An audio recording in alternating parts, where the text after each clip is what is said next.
प्रश्न 2, समुद्री प्रदूषण।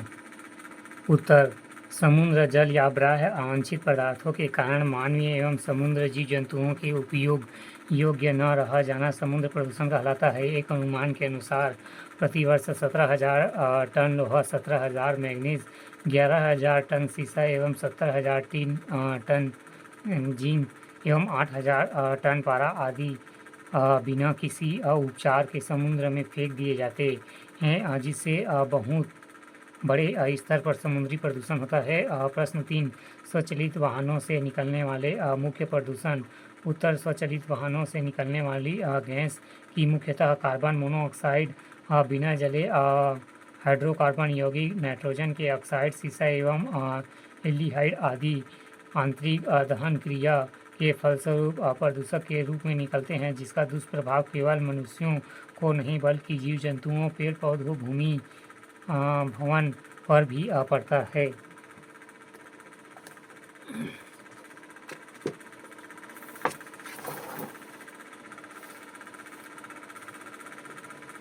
प्रश्न 4, रेडियोधर्मी प्रदूषण। उत्तर, रेडियोधर्मी प्रदूषण ठोस, तरल तथा गैसीय पदार्थ में जहां अनायास एवं अवांछनीय रेडियोधर्मी पदार्थ की उपस्थिति होती है उसे रेडियोधर्मी प्रदूषण कहते हैं। इसका पर्यावरण, जीव जंतुओं और मनुष्यों पर बुरा प्रभाव पड़ता है, जिससे लोगों की मृत्यु भी हो सकती है।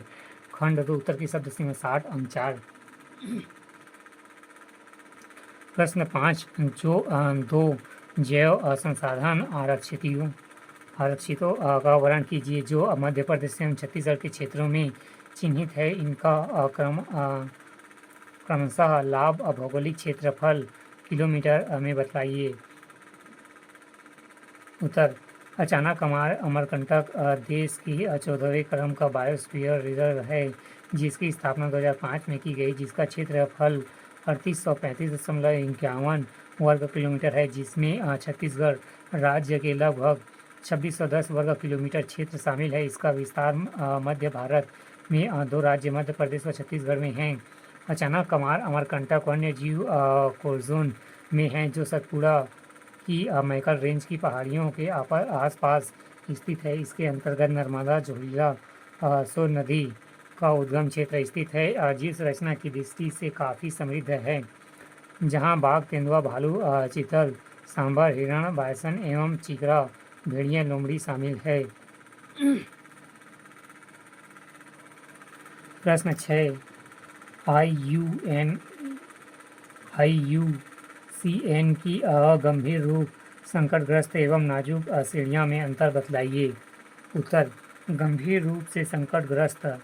पहला, विश्व में जीव जंतुओं की कुछ ऐसी प्रजातियां हैं जो पूरी तरह से विलुप्त नहीं हुई है, परंतु विलुप्त के कगार पर है। गंभीर रूप से संकटग्रस्त प्रजाति कहलाती है। दूसरा, इसमें 10 वर्षों में प्रजाति की जनसंख्या में 90% से अधिक कमी दर्ज किया जाता है। तीसरा, प्रजाति की जनसंख्या 250 से कम हो और 3 वर्षों में 25% की कमी होती है। और चौथा, मात्र 50 या उससे परिपक्व सदस्य संख्या शेष हो जाते हैं।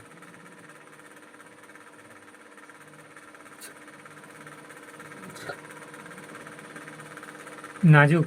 पहला, ये प्रजातियां जिनके वनों में संकटग्रस्त हो जाने की संभावना हो, संवेदनशील या नाजुक प्रजातियां कहलाती है। दूसरा, ऐसे प्रजातियां जिनकी संख्या में 10 वर्षों में 50% की कमी हो। तीसरा, जिनके सिर्फ 1000 या कम परिपक्व सदस्य शेष हो।